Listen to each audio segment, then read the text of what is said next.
8 minutes and 46 seconds, George Floyd begged for air. With Floyd's son Quincy, attorney Benjamin Crump takes on yet another police brutality case for black families. Justice for George Floyd. Yeah.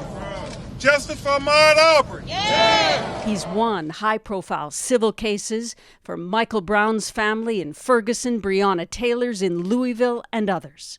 Clear the way. For the Floyd family, he's suing the city of Minneapolis and the 4 police officers for wrongful death. As the state prosecutes the criminal murder case in Minneapolis, we reached out to Crump. But tell me, what do you see are the biggest challenges for Minnesota's prosecutors in this case?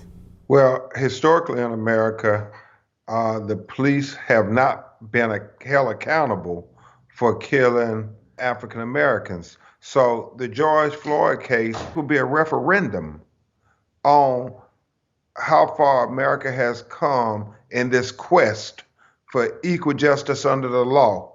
What confidence do you have that whatever obstacles there are in that courtroom will be overcome in this case?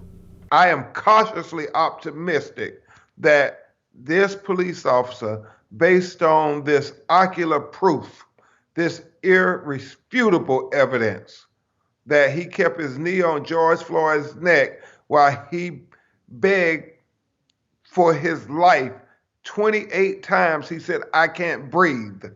And so I am of the opinion that he will be convicted. Ocular proof, you mean the video? Exactly. I think once you see that video, you cannot unsee that video. And that's why people have been galvanized in cities all across America, in fact, in cities all across the globe. How would you describe to Canadians the import of this trial that we're all about to witness in Minneapolis?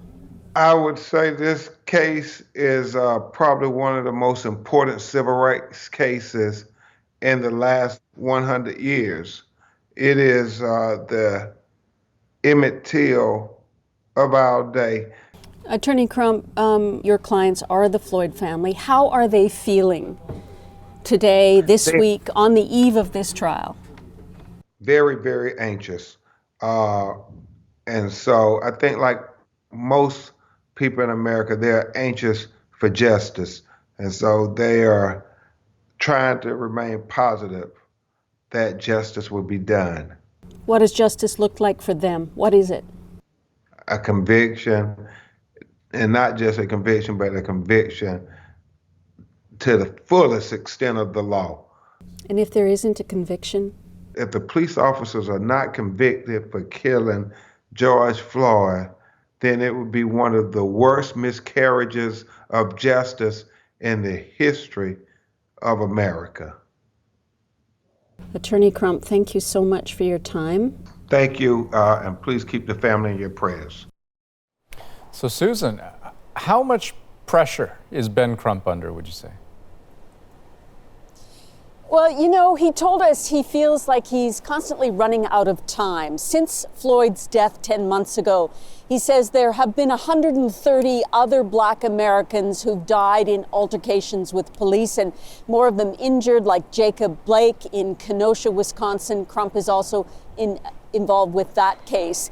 Now, he is not directly involved in the criminal trial here. That's the state against Derek Chauvin.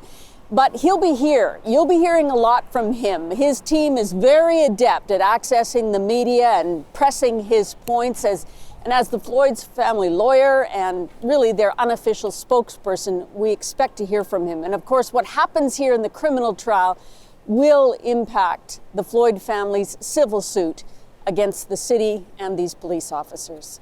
Okay, Susan Ormiston in Minneapolis. Thank you.